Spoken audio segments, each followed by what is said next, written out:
Hi everyone, my name is Valentina Colorado. Thank you for having me here today. It's a pleasure, and I want to start by asking you some questions. Have you ever thought about how genetics could be approached beyond the area of biology?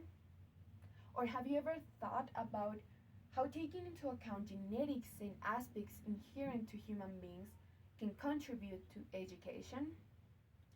Well, today I am going to discuss why Steven Pinker's ideas about the concept of the blank slate should be applied in current educational contexts. But first, I think that it is necessary to explain or clarify what blank slate is. So here we have two concepts, right? Steven Pinker starts from John Locke's concept, which is the tabula rasa, and he states that human beings are born equal and empty. What does it mean? It means that it is through experience that we make up who we are. On the other hand, Steven Pinker argues that human beings are predisposed by certain genetic and cognitive aspects, and also that experience and environment don't determine everything as we may think or as society made us think.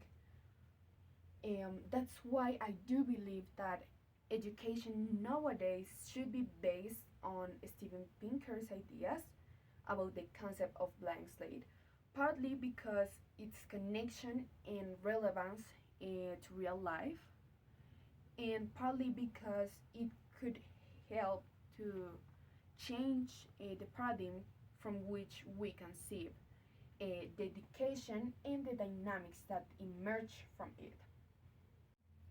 In this sense, I consider that we should apply or implement those ideas proposed by Steven Pinker because they allow education and teachers to focus on one of their main responsibilities or objectives, or let's say obligations, which is to prepare students to real life.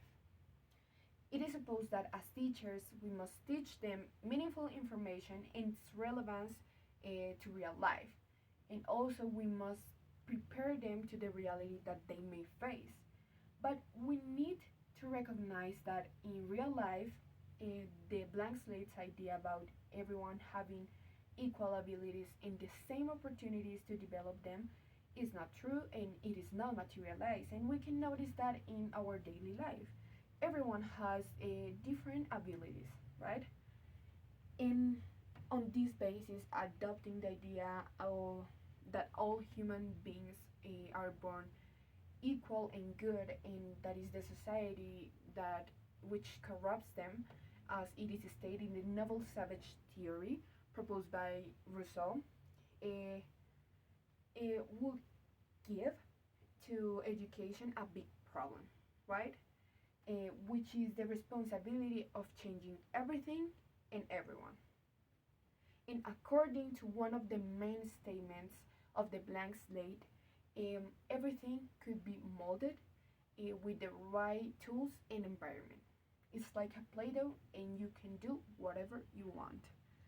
So it would mean that education, as one of the most important institutions in the formation of the human beings, should acquire this responsibility of giving to the society the best human beings in the world, which, as Pinker says, disregards important aspects that do not arise from school, which are the genetics, right? And it is important to acknowledge that each child or person has his or her own characteristics, right? And some of which are even inherited, right? And on this basis, how could education change what is unchangeable? And Steven Pinker, in his book, talks about a case that could be useful for us. I hope so. In there, he mentioned that one psychologist taught sign language to an animal, and that he could imitate her washing dishes. But that didn't mean that he knew how to wash a dish, or even the concept of washing as we understand it, right? And that exemplifies or illustrates that even if the subject is placed in a good environment, he will not develop something that is not predisposed in his body. And the same thing happens with people and students. And I am not saying that students are monkeys, don't get me wrong, although they sometimes behave like them, but that is not the conversation. The reality is that as teachers, we know uh, when our students are good at something and when they are not, right? But we need to acknowledge or recognize that those differences not only depends on the way that they were raised, but also, as Pinker says, they depend on aspects that are inherited and genetically connected, right? And from our role as teachers, we cannot do anything. We can use the best methods, strategies, resources, but if a student's body is not predisposed to read, for example, as we have this example, um, if one of the brain areas where the reading process is developed is not functioning properly, for whatever reason, what can we do as teachers? Can we change it with our strategies and didactics? The answer is no. We cannot change it, right? And that's the truth. So why do we always look for those responsible in these cases if it only depends on aspects inherent to the human being? However, it is not as easy as it seems because the educational context is permeated by the idea that culture and environment are the guilty ones for all the conflicts and social problems that are reflected in the school, right? But it is important to question whether these problems really have a social or genetic origin. For this reason, I think that it is very difficult to implement what Pinker argues because we will need to change people's mindset and stop blaming the environment, the context, and institutions for everything that happened, and assume responsibility. And I think that this is the biggest challenge because we always try to give others our responsibilities. So I think that it is very difficult. And also, I think that you may be wondering what are the consequences of implementing these ideas. Um, and well, it depends on you whether you agree on with what Steven Pinker states or whether you believe that nothing is predisposed in human body. But it can allow us to conceive the differences from a different perspective, right? Not from this discourse of diversity and that stuff. And I think that it will help us to develop those differences in the educational context. Which brings me to the next reason why I believe that Pinker's ideas should be applied in current educational context. So those ideas that we have already discussed facilitate a further comprehension of cognitive development in a deeper understanding of human behavior and also the differences that emerge from those aspects. In this sense, dismissing the role of genetics undermines the complexity of human behavior and development. And as Steven Pinker says, there is an interplay between genetic predisposition and environmental factors in shaping various aspects of human beings, such as intelligence, traits, and personality. So, ignoring these genetic influences can lead to ineffective educational practices, right?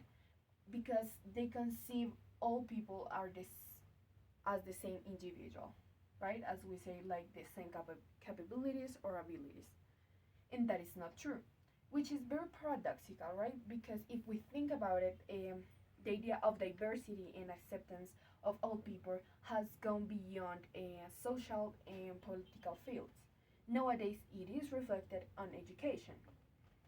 The thing is that when we talk about biological differences, the conversation or the discussion changes, right? Because we don't accept those type of differences. But why don't we accept those type of differences? Well, it is very easy, right? Pinker says that it is because people are scared by the idea that differences are inherent aspects and not a social construct as they may think. And the thing is that it means that they cannot change it and the inequality is inherent. This is very problematic, and here we can find the political and the moral appeal of this idea of the blank slate, that everything can be better than it is and we can change it.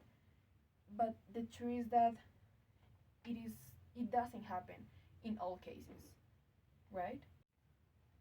On the other hand, Pinker's theory helps to change the idea that children come to school as blank slates that need to be fulfilled, as in the banking education concept proposed by Freire, which is not true because each student enters to the classroom with a set of background knowledge, perspectives, and skills that can influence in the way they engage with information. Not all people have the same cognitive development, right?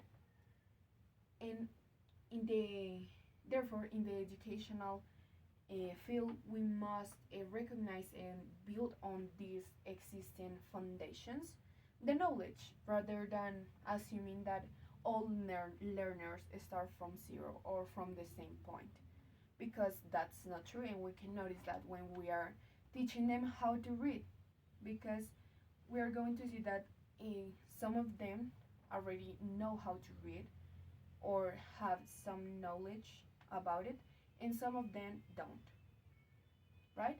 And here we can see that. For this reason, it is very important to implement Steven Pinker's idea about the relevance of genetics in current educational context, because it helps us to understand those differences from an objective point of view and work from the idea that children are already predisposed and have some knowledge, and thus including those innate aspects in teaching and learning processes could improve them, because it partly answers why some techniques or methodologies work with some people and not with others, right?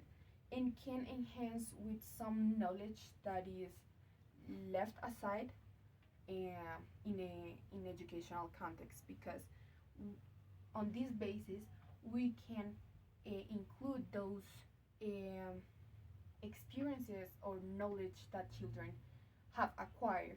I don't know if in their families.